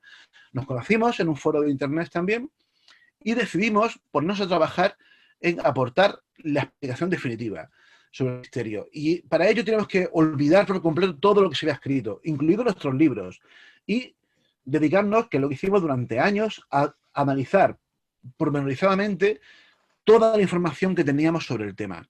Información, documentación real, archivos departamentales de la zona, del archivo del obispado de Carcassonne, todo en francés, todo escrito a mano, imagínate, ¿no? El tedio de esto. Claro, en esto ayuda muchísimo Thierry Bonnet. Thierry Bonnet, al que yo quiero como un hermano, ¿no? Es un enfermo un enfermo. Yo creo que todos los que nos gustan estos temas somos un poco obsesos, ¿no? Bueno, pues el más obseso de todos es él, ¿no? Xavi fue capaz de tirarse 2 días para traducir una sola página de un archivo escrita a mano en francés con abreviaturas que sepa Dios lo que significaban, para poder entender, para poder desencriptar toda esta historia. Y finalmente, fruto de ese trabajo de él salió este libro, ¿no? En este libro nosotros aportamos, si no una explicación definitiva y última al misterio, sí que demostramos realmente, y eso es lo más descorazonador, que realmente es que no hay un misterio detrás, ¿no? Explicamos el misterio supuesto que quedaba de René Le Chateau después de anular toda esta hipótesis fantástica, ¿no? De la belle histoire, de la bella historia. Era el misterio de siempre, que es cómo se hizo rico aquel cura, que eso es lo que seguíamos sin saber, ¿no? Bueno, pues conseguimos demostrar que realmente no se hizo tan rico aquel cura. Y esa es la clave de todo esto, ¿no? Pero demostramos, por ejemplo, 1000 cosas, ¿no? Demostramos, por ejemplo, que gran parte de las construcciones a las que se le ha otorgado un significado simbólico y lo han relacionado con masonería y con órdenes secretas y tal, eran construcciones que a él en vida no le importaron nada. De hecho, tenemos, por ejemplo, facturas. Tenemos una carta, por ejemplo, de un arquitecto, el arquitecto que diseñó la famosa Torre Magdala, en la que el arquitecto le insta a este hombre, a Saunier, a que siga construyendo la torre, y es una respuesta a una carta que Saunier le había escrito al arquitecto diciéndole que no tenía dinero para seguir construyendo esa torre, ¿no? Es decir, esa torre que muchos dicen que está alineada con los rollos y tal, estuvo a punto de no existir porque no tenía pasta el cura, ¿no? Bueno, pues ese tipo de cosas. Y por eso yo siempre le tengo especial cariño, ¿no? Porque yo creo que... Además, mira, aquí volvemos a eso que hablamos antes de la prostitución del mundo del misterio. Tengo la firme convicción, y seguro que va a sonar prepotente esto, pero lo siento, es así, de que a día de hoy nadie puede hablar sobre Roland Le Chateau sin haber leído ese libro. O sea, si hablas sobre ese tema y no has leído este libro, ya te falta información. Porque en ese libro hay muchísima información que no ha aparecido en ningún otro libro, ¿no? Qué bueno, qué bueno. Lo estamos poniendo en pantalla para que los amigos accedan a él y caray, lo compren, que para eso son los libros, para comprarlos. Mira, yo creo que es un acto de genialidad. Ahora me lo justificarás si puedes, yo creo que sí. Pero me parece una genialidad titular a un libro: todos los lectores de este libro son idiotas. O sea, el título me parece... Solo por el título, fíjate, solo por el título hay que comprar el libro. Sí, aparte por el título, porque ese libro es un libro del que todo el beneficio se ha ido... destinado a una... Proyecto Aprende a Pensar, creo recordar, ¿no? Sí, exacto, sí. Es un proyecto que hice con un grupo... Para mí es mi libro más querido, y eso que es el libro menos mío de mis libros, ¿no? Pero es el más querido porque a mí me cambió absolutamente mi forma de pensar y de ver el mundo, ¿no?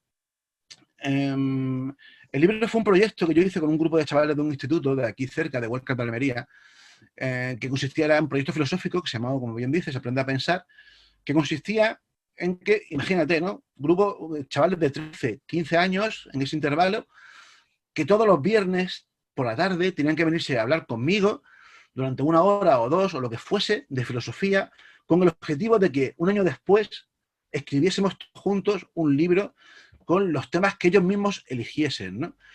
Claro, yo de primera yo pensaba de, bueno, esto, ¿quién se va a apuntar? Yo con 13 años no me hubiese apuntado. Un viernes por la tarde, ahí te quedas. Claro, un viernes, pero tú me dirás, ¿no? Bueno, pues sin embargo hubo un montón de valientes, de 14, 15 valientes, muchachos, muchachas, que acudieron cada viernes como si les fuese la vida en ello. Bueno. Y que sé que se divirtieron muchísimo y que además sé que les salió muchísimo porque pudieron expresar muchas cosas que ellos querían expresar, ¿no? La principal lección, yo he aprendido 2 lecciones de este proyecto, ¿no? Una es que los adultos estamos totalmente equivocados respecto a los adolescentes, especialmente cuando son nuestros hijos, ¿vale? Pero también cuando no lo son, ¿no? Pensamos que son, pues eso, que están atontados, que no tienen interés ninguno, que en un mundo absolutamente irreal, ¿no? Y por supuesto que habrá muchos que sí sean así, pero la inmensa mayoría lo que quieren es hacerse ver, quieren expresarse, tienen las mismas inquietudes que tenemos nosotros hoy en día o que teníamos con esa edad. Lo que pasa es que igual nosotros con esa edad no éramos conscientes de que teníamos esas inquietudes. Tiene que llegar alguien y preguntarte determinadas cosas, ¿no? Por ejemplo, yo me acuerdo que el primer día yo les pregunté directamente, no les pregunté si creían en Dios, les pregunté si veían necesario a Dios. Imagínate, ¿no? Los chavales por allí, claro. Y finalmente pues, se acabó manifestando en un libro. El libro se llamó así, por cierto. No fue una decisión mía, fue una decisión de uno de ellos, porque yo para captarlos, para invitarles a que se uniesen a este proyecto, gracias a un compañero que se llama Luis, que es un compañero de profesor de este instituto, me fui visitando las clases de, creo que eran 3º y 4º de la ESO, que eran como 8 clases distintas, y lo que hicimos era repartirles a todos los chavales un papel en el que en un lado del papel, en una de las caras del papel ponía: todos los chavales, todos los alumnos de esta clase son idiotas, ¿vale? Y en la parte, en el reverso ponía: todos los alumnos de esta clase son maravillosos. Yo con eso lo que quería hacerles ver hasta qué punto algunos sesgos mentales, como por ejemplo el que se conoce como sesgo de la generalización precipitada, conducen a los prejuicios. Por ejemplo, todos los gitanos son ladrones, todos los andaluces son vagos, todas las rubias son tontas, ¿no? Parece una tontería, pero esas estructuras mentales existen y muchos pensamos así y eso condiciona nuestra forma de entender al otro, ¿no? Y yo con esta tontería les quise explicar eso. Claro, cuando yo les pasé el reverso, en la cara en la que ponía que todos eran idiotas, pues todos se enfadaron, ¿no? Sin embargo, al darle la vuelta, pues todos ya sí sonrieron. Y claro, yo les expresé, mira, pues ambas cosas son mentiras, porque yo no los conozco. Yo no tengo ni idea de si sois idiotas o sois maravillosos y demás, ¿no? Y cuando llegó el momento de decidir un título para el libro, ellos decidieron que... Por eso en la contraportada del libro pone todos los lectores de este libro son maravillosos, ¿no? Que es un guiño a ese proyecto. Un proyecto que yo tengo muchísimo cariño porque fue realmente alucinante, ¿no? Es increíble. Hay un capítulo del libro que a ti especialmente te gustaría, que es un libro dedicado, un capítulo dedicado al mundo del misterio, a cómo ellos perciben este tipo de cosas, ¿no? Y es alucinante porque, claro, ellos son, a lo mejor suena condescendiente, pero ellos son la inocencia pura, no tienen filtros a la hora de explicar cosas que nosotros sí tenemos ya filtros, ¿no? Claro. Y es maravilloso. Es un libro que te digo, posiblemente es mi libro más querido, pese a que no es 100% mío. Somos 1000 manos haciendo un túnel desde las minas hasta las nubes. Somos cizallas contra el candado, final de un cuento nunca acabado. Somos la fuerza de la estampida, somos el mundo patas arriba. Somos hijos de unos pocos locos que dibujaron la salida. Caballo en Troya y en sus castillos, cientos de gritos contra el pestillo. Somos el preso, libre entre rejas, pasa montañas, rompe cabezas. Somos el llanto y la carcajada, los empujones a la alambrada. Somos los que fueron tanto siendo nada. Y en ese pozo de ley y de orden, de sucias sombras, de servidumbre, pasa que ustedes nos odian, pasa que ustedes nos odian porque somos los hijos de los versos, de los poetas y los presos, la voz que grita entre los huesos de las cunetas para despertar al universo. Déjame 10 minutitos más. Oye, Óscar, las redes sociales. Y antes de acabar también te quiero preguntar por unas cosas relacionadas con dioses, pero vamos a las redes sociales. Yo hasta que no te he seguido, ya desde hace años, por cierto, en las redes sociales de forma continuada, no había descubierto cuánto se le puede sacar de partido a un color. Me voy a explicar. No sé cuántas veces habré leído lo de, siempre acompañado de puto o de algún adjetivo despectivo, ¿no? Lo de rojo. En tu muro lo he leído un montón de veces. Y en positivo normalmente no te lo dicen, ¿no? ¿Qué pasa? ¿Te gusta crear opinión o simplemente vienen solo las hordas contra ti? No, a ver, no hace mucho un amiguete que por cierto es bastante de derechas, me definió en un muro ajeno como un agente del caos. Un agente del caos que es como llamaban especialmente en los años 20, años 30, a los anarquistas que se dedicaban te voy a explicar, ¿no? Te voy a poner en contexto porque además me fascina esta idea, ¿no? En Francia surgió un movimiento que tiene mucho que ver con lo que te decía de los mentirosos geniales, un movimiento que se llamó la Escuela Patafísica, que es muy curioso porque la escuela era un grupo de intelectuales de la Sorbona que se encargaron de inventar ciencias que no existían y para ello creaban información falsa que divulgaban por ejemplo, que dejaban, por ejemplo, un montón de pequeños artículos grabados que repartían por toda la universidad, ¿no? Con la intención de ver cómo reaccionaba la gente ante esto, ¿no? Los chavales que estaban en este grupo eran todos anarquistas, ¿no? El objetivo era provocar de alguna manera una crítica de la sátira hacia las ciencias sociales y especialmente hacia el academicismo extremo, ¿no? Bueno, pues de ahí venía esto de agente del caos, ¿no? A ver, a mí las redes sociales tienen aspectos muy positivos, tienen aspectos muy negativos, y uno de los aspectos más negativos que tienen, y sobre eso hay muchos estudios, incluso hay un documental que recomiendo que no recuerdo ahora mismo muy bien cómo se llama, está en Amazon, que va sobre las redes sociales, no, está en Netflix, que es sobre las redes sociales, que explica muy bien hasta qué punto los propios algoritmos de las redes sociales, especialmente de Facebook, hacen que la información que recibamos esté sesgada porque recibimos información de nuestros iguales. Es decir, si todos los que nos rodean, todos nuestros amigos en Facebook son rojos, toda la información que vamos a recibir va a ser la de ellos. Por lo tanto, igual nos falta información, igual nos falta ver cómo piensa el otro para tomar una postura lo más válida posible, ¿no? Por supuesto va a ser lo mismo al contrario, ¿no? Pero es que el propio algoritmo de Facebook se encarga de esto, de que tú ves información de afines.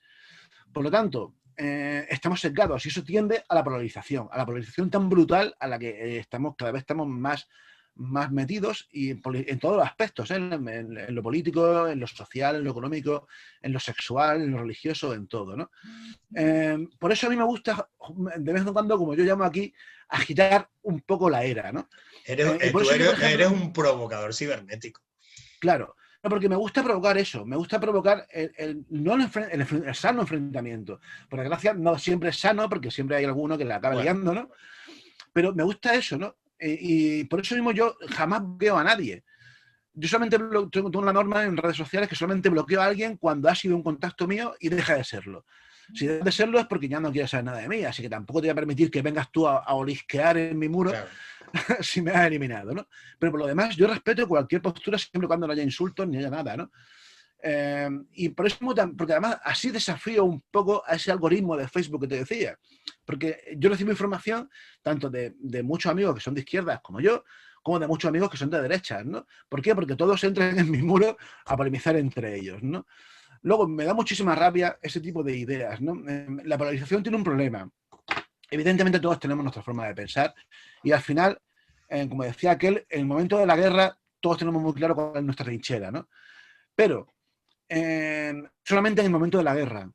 En el momento de la guerra yo sí tengo claro cuáles son los míos, ¿no? Contra los que lucharía.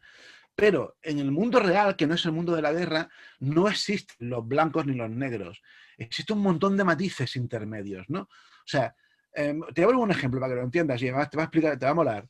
Bertrand Russell, que es un filósofo del lenguaje que yo admiro especialmente, y también es un gran defensor del ateísmo, en cierta ocasión le preguntaron cómo se definiría él, ¿no? Si ateo, agnóstico, cómo, ¿no? Y él dijo que él era ateo para la gente de la calle y agnóstico para los filósofos.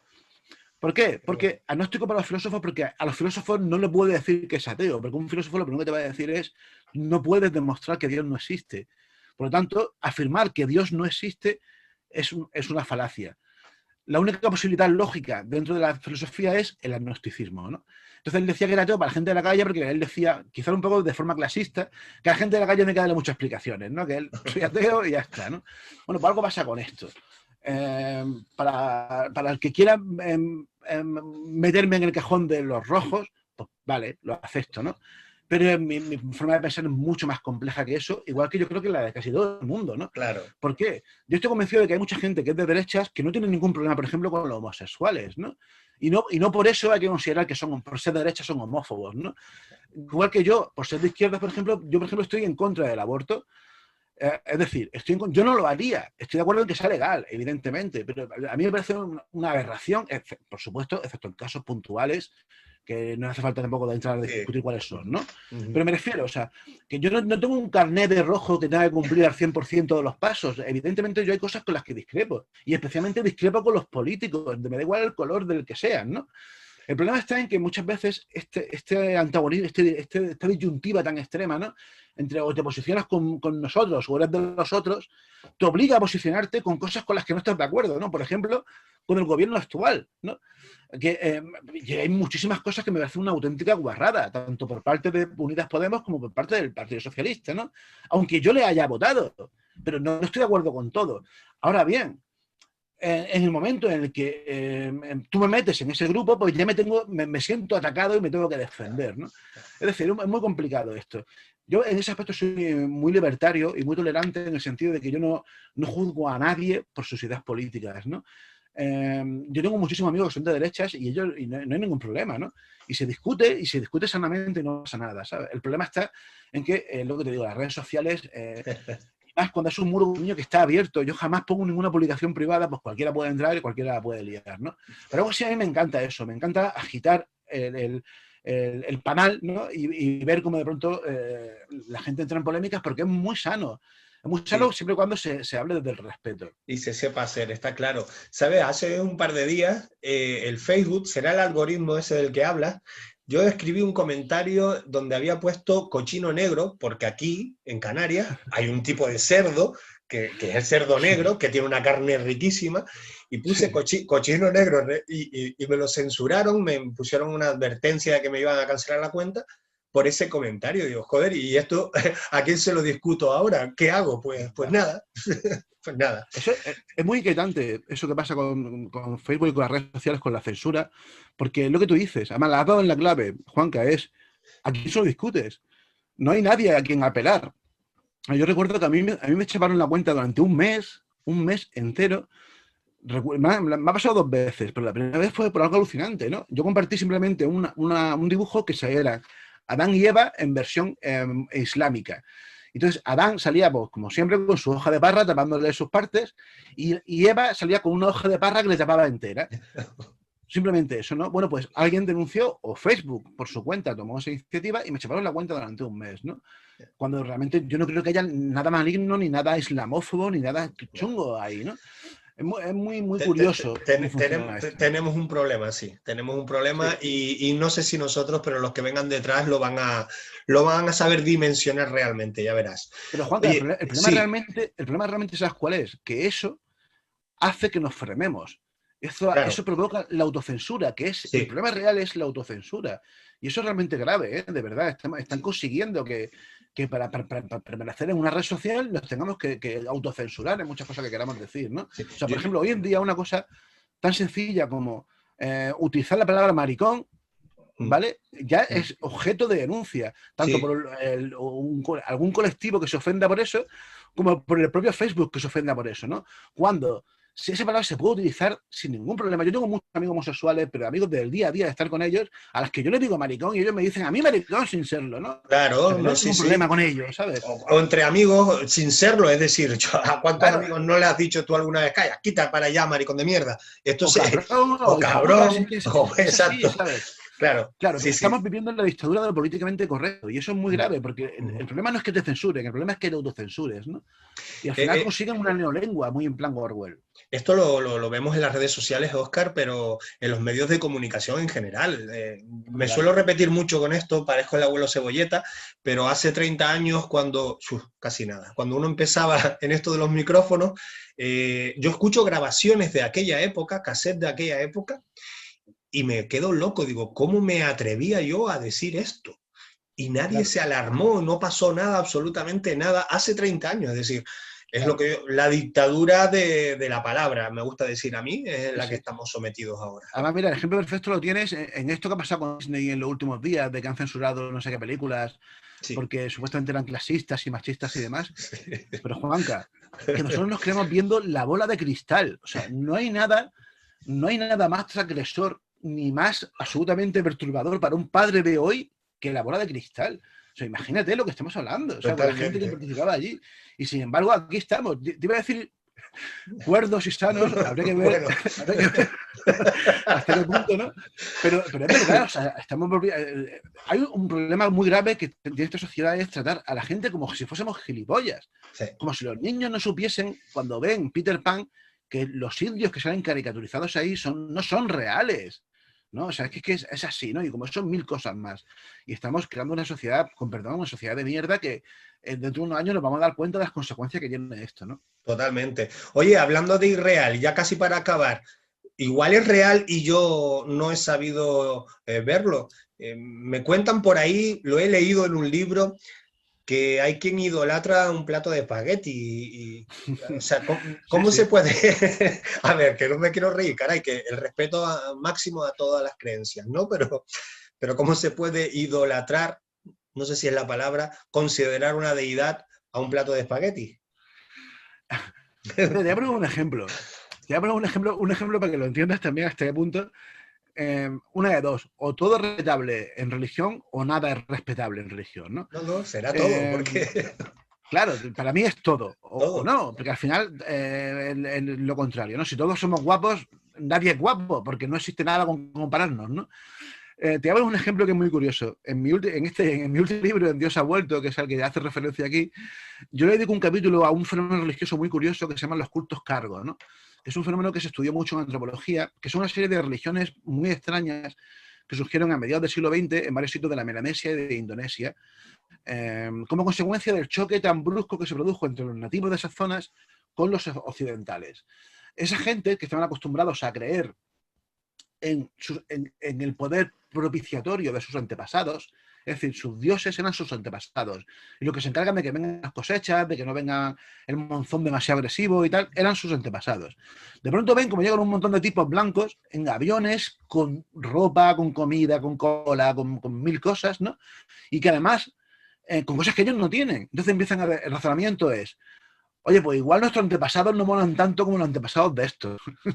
Igual esta gente mola más, así que vamos a hacer lo que hacen ellos e igual conseguimos que sus antepasados nos propicien. Y así esta gente empezaron a imitar a los americanos, pues haciendo desfiles con escopetas de palo o creando tanques de madera. Bueno, es muy complicado. Una manifestación de este movimiento es el culto a un personaje que se llama John Frum. Un personaje que no se sabe muy bien quién es, pero que luego se descubrió que realmente era un soldado negro de Estados Unidos. Fíjate que he dicho negro, no he dicho afroamericano. También tendría mucho que ver eso. Un soldado negro de Estados Unidos que les dejó una chaqueta, se dejó una chaqueta allí y al que empezaron a idolatrar porque le dijo que algún día volvería y les traería todas esas viandas que los americanos le habían entregado a cambio de asentar sus bases allí, ¿no? Y así surgió el culto al tal John Frum, que es John from America. John de América, ¿no? Bueno, pues en los años 60, Richard Attenborough, el famoso documentalista Richard Attenborough, fue a entrevistar a este pueblo exactamente de Papua Nueva Guinea y hablando con un chamán, con un sacerdote de este culto, le dijo, pero bueno, ¿cómo puede ser que llevéis esperando ya como 20 años a que venga John Frum y aún no ha vuelto y sin embargo seguís teniendo esperanzas en que vuelva, ¿no? Y él le dijo muy seriamente, bueno, vosotros lleváis 2000 años esperando a que vuelva vuestro Jesús y aún no ha vuelto. A ver quién es más tonto de los dos, ¿no? Qué bueno. Esa es la frase, esa es la clave de esto, ¿no? O sea, ¿por qué es más respetable la religión cristiana que la religión de esta gente? Cuando al fin y al cabo se basan ambas en depositar esperanzas en entidades irreales o no, en las que uno cree que existe, ¿no? Claro, otra cosa es creer, como bien dices, en un plato de espaguetis con albóndigas, ¿no? Eso ya los pastafaris. Los pastafaris, sí. A ver, hay que entender que esta es una religión satírica. Una religión que surge como respuesta al creacionismo estadounidense tan en boga en los últimos años, ¿no? Pero eso quiere decir que haya religiones igual de alucinantes o más, ¿no? A mí ese fenómeno me interesa muchísimo. El fenómeno religioso, por eso yo he dedicado mucho de mis libros a la religión, pese a ser, como diría Russell, ¿no? Un ateo o agnóstico, o como diría Slava Galán, un descreído. A mí me gusta mucho más la palabra descreído. Descreído. Porque me interesa mucho el por qué el ser humano cree, ¿no? Por mucho que pensemos que sabemos por qué creen los seres humanos, no lo tenemos del todo claro. Porque, vale, uno puede creer que por tener una esperanza en una vida más allá de la muerte. Que los dioses, casi todos los dioses suelen garantizar eso, ¿no? Pero, ¿y si esa vida más allá de la muerte existe sin intervención de dioses? ¿Y si es así? ¿Y si la física lo permite, no? Hay opciones sin dioses. Los dioses también aseguran, en casi todas las religiones, un sentido a la vida. Pero muchos también hemos encontrado un sentido a la vida sin necesidad de dioses, ¿no? Hay algo más. Hay algo más que las religiones aportan. Y sobre eso hay un montón de estudios y un montón de trabajos, ¿no? Pero hay un factor que a mí me interesa mucho y que yo creo que es el que está detrás de todo esto, que es un factor social. La religión crea grupo, crea... los humanos somos animales sociales, tenemos que relacionarnos. Ya sea físicamente o hoy en día gracias a la tecnología, ¿no? Precisamente todos, hoy tú y yo estamos haciendo, ¿no? Pero durante el confinamiento las videollamadas han aumentado de una manera extraordinaria porque tenemos esa necesidad, ¿no? Y la religión de alguna manera permite crear grupos de iguales que piensan igual y que tienen un objetivo común, ¿vale? Y eso es lo que explica la pervivencia de muchas religiones y sobre todo el nacimiento de religiones tan alucinantes como algunas de las que han surgido, ¿no? El ejemplo perfecto de esto está, por ejemplo, a mí me fascinan mucho y me inquietan a la vez las religiones que se basan en las religiones apocalípticas. por ejemplo, como pueden ser los testigos de Jehová, aunque esa es demasiado amplia, me refiero a grupos más pequeños, más sectarios, ¿no? Los grupos de convencidos de que el fin del mundo va a acabar y se reúnen todos esperando a que el mundo acabe en un día, que luego finalmente no acaba pasando de eso, ¿no? Me inquieta mucho con por qué la gente está dispuesta en un momento dado a dejar toda su vida atrás, a sacrificar incluso sus posesiones, sus seres queridos, en busca de eso, ¿no? Resulta muy fácil decir que es por eso, por la salvación o por la esperanza de una vida más allá de la muerte, pero yo creo que hay mucho más ahí, ¿no? Y creo que al final esto es consecuencia, y hablo de por qué la gente cree hoy, no de por qué la gente creía hace 200 años. Es consecuencia de este mundo tan impersonal que estamos creando, ¿no? La gente necesita eso, necesita recibir un feedback, recibir un apoyo social. Y estos grupos lo permiten y lo hacen, ¿no? Ojo, yo la religión la veo de una manera muy amplia. O sea, yo meto en la religión a los testigos de Jehová, meto a la cienciología, pero también meto, por ejemplo, a los seguidores de las conspiraciones más atrevidas en eso. Porque también forman un grupo de iguales que creen en algo irracional y que además se retroalimentan, ¿no? Por ejemplo, fijaos, hay algo muy curioso que está pasando con los negacionistas de la pandemia. Utilizan un lenguaje muy parecido al que utilizan los fundamentalistas religiosos. Ellos son los que tienen la razón, el resto están dormidos, son borregos y no paran continuamente de llamarles, de inspirarles a que investiguen, a que lean, a que despierten, ¿no? Eso exactamente es lo mismo que puede decir un fanático religioso a alguien que sea un ateo y demás, ¿no? A mí me interesa mucho como la religión como fenómeno social, ya no como por la creencia en sí, ¿no? Y claro, por eso me fascina, cuanto más extravagantes sean las religiones, más me cuesta entender por qué existen, pero al final todas se reducen a la misma explicación. Es un fenómeno social muy interesante que hay detrás. Acabamos, pero déjame decirte algo. Te voy a proponer un negocio, una inversión, fíjate. ¿Qué te parece si invertimos en aluminio? Porque va a estar de actualidad, una vez que se demuestre que la Tierra es plana, lo de colocar barandas, vallas, para que la gente no se caiga. Entonces, igual estás por la labor. Hacemos una empresa de vallas de aluminio. Estoy contigo, estoy contigo.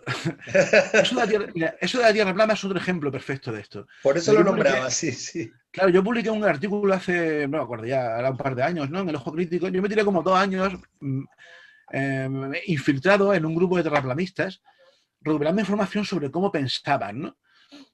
Por supuesto, claro, los grupos suelen ser grupos muy cerrados en los que cualquier discordante rápidamente se censura, ¿no? Yo mismo he censurado, borré a algunos, ¿no? Para esto. Pero me interesa mucho pensar cómo pensaban, porque me parecía el ejemplo más extremo de lo que es esa forma de ceder por completo la razón y de estar convencidos de lo contrario, de que tienen la razón más absoluta, pese a la evidencia clara y contundente de que no la tienen, ¿no? Y es alucinante, de verdad, ¿no? Y, sin embargo, fíjate una cosa muy curiosa. Yo he seguido muy de cerca este movimiento, pero fue a empezar todo esto de la pandemia y eso es diluido por completo. Ya no. Ya no importa si la Tierra es plana o no, porque ahora estamos jodidos. Luego veremos cuando hagamos de esto. Seguiremos hablando sobre la forma de la Tierra porque no. También yo creo que las teorías de la conspiración, que son, como te digo, un fenómeno muy religioso y que estamos viviendo y que además, precisamente con uno de los sectores de este movimiento, que es el movimiento antivacunas, que yo puedo entender las dudas de la gente, ¿no? Ante una vacuna, por ejemplo, como esta, que se ha hecho tan rápido y demás, ¿no? Pero otra cosa es lo que te digo, la gente que ya da por hecho que esto se van a convertir todo en zombies o en mutantes o en lo que sea. Pero este movimiento sí que tiene graves repercusiones, porque las puede tener, ¿no? Claro. No solamente por los negacionistas en sí, que no son tantos. El problema está en que los negacionistas, igual que pasa, por ejemplo, en redes sociales, difunden sus ideas y esas ideas van calando en otra mucha gente que igual no son negacionistas, pero ya les siembran la duda. Y eso, de verdad, puede tener problemas graves, ¿no? Yo el otro día me acuerdo, como lo puse en Facebook, ¿no? Que fui al churrero del barrio a comprar unos churros y el tipo empezó a comentarme algo sobre todo esto, ¿no? Sobre Soros. Me empezó a hablar de Soros. Yo le dije, pero ¿sabes tú quién es Soros? ¿Sabes acaso quién es ese tipo, no? Curioso cómo funciona esto. Sí. Pero es muy interesante, a la vez muy interesante como fenómeno social, ¿no?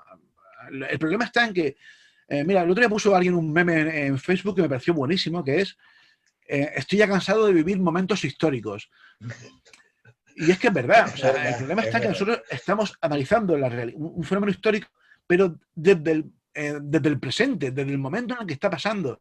Y eso no ha pasado casi nunca en la historia. Casi siempre los historiadores o los sociólogos han estudiado los fenómenos una vez que han pasado y se están viendo las consecuencias. Nosotros estamos viviendo este año, especialmente el 2020, ha sido determinante. Es un antes y un después. Dentro de 20 años hablaremos ¿te acuerdas en aquella pandemia? ¿Te acuerdas? Igual que hoy decimos, ¿dónde estabas tú el día en que chocaron los aviones contra las Torres Gemelas? ¿No? Es eso. El problema está en que un día en las Torres Gemelas aún no había redes sociales, o por lo menos no como ahora. Imagínate si hubiese habido. O sea, al día siguiente ya hubiese salido gente diciendo que era un holograma o que aquello es mentira. Mira, para que veas hasta qué punto llega el ejemplo de esto, ayer mismo leí un artículo, yo estoy también en un foro muy guapo de Estados Unidos sobre movimientos conspirativos, de un tipo que puso un vídeo y todo demostrando que la toma de posesión de Biden era falsa, está grabada en un estudio. ¿Sí? También. Claro, todo es mentira. Y claro, eso tiene un porqué social detrás, ¿no? Que es lo que a mí realmente me interesa. Y tiene graves consecuencias, claro, porque si es mentira, todo es mentira. Y claro, nada vale en este mundo. Claro, ¿no? claro. Tremendo. Oye, Óscar, que al final te he quitado más tiempo del que pretendía quitarte. Yo te lo agradezco un montón. Se nos quedan 1000 millones de cosas por hablar, pero esas son las cosas que ocurren cuando estamos cómodos. Te agradezco un montón que te hayas venido al ángulo 13. Yo tenía ganas. Nada, ha sido todo un placer, todo un placer. Además, te he hecho algunas confesiones íntimas. Ha ejercido un poco de Jesús Quintero cuando entrevistaba a los locos o a los presos en sus programas. Yo amo mucho, por cierto, a Jesús Quintero. Me encanta como lo que hacía. Y ha sido todo un honor y todo un placer estar contigo otra vez aquí. Ya no se hacen programas como los de Jesús Quintero. Coño, no. Que ahora lo pones y bueno, sabemos lo que sale por la tele. En fin, claro, te lo agradezco un montón, Óscar. Un fuerte abrazo, amigo. Un abrazo, cuídate. Nosotros lo que logramos ver concretamente fueron, una serie de luces de carácter... El hombre ante lo desconocido pues siempre tiene un cierto temor. Yo soy una de esas personas para quienes todo lo relacionado con la muerte... Habíamos visto algunas luces de estas, como si se apagaron los faros, se apagó el motor y el casetejo de funcionar. También los amigos de Ángulo 13, a partir de este momento ya pueden descargar el programa desde la página web. Ángulo 13. Indudablemente, Óscar Fábrega no deja nunca indiferente a nadie. Una entrevista que a mí se me ha hecho personalmente muy corta y espero que podamos volver a tenerlo aquí en el Ángulo 13 próximamente, hablando de cosas quizás un poco más concretas. Nosotros casi que nos vamos, pero permítanme que ya en esta recta final, en este punto en el que estamos del programa, aproveche para enviar un fuerte saludo, porque me lo han hecho llegar, a las personas que nos ven desde los hospitales. Hay mucha gente, no solo por COVID, por otras patologías, pero hay mucha gente ingresada en centros clínicos y bueno, pues he tenido la fortuna de recibir algunos mensajes, algunos de correo electrónico también, diciéndonos que nos ven en las tablets, que nos ven en los teléfonos móviles, el Ángulo 13 desde la cama del hospital. Esperando que todos se recuperen con la mayor prontitud posible y esperando que nos podamos encontrar en alguna próxima ocasión en un entorno mucho más amable. Canarias, como bien sabes, es un territorio del misterio. Eso es un sello que acuñé hace ya muchos años, guste a quien guste, hay quien lo discute, y en este Ángulo 13 estamos preparando algunas cosas muy interesantes también referidas a, vamos a decir, el ecosistema mistérico de las ínsulas afortunadas. Eso será un poco más adelante. Lo que vamos a tener la próxima semana, como siempre te digo, no sé, me cuestiono si debo adelantártelo. Si lo hiciese, quizás te vas a quedar sorprendido, sorprendida durante 7 días y no lo puedas soportar tu corazón. Así es que me voy a hacer de rogar un poquito. Seremos unos cuantos los que contaremos otras cuantas cosas referidas al misterio. Hasta que ese momento llegue, como siempre digo, te deseo una feliz semana. Recibe el cordial saludo de quien te acompañó, Juanca Romero. Nos encontramos en 7 días. Un abrazo.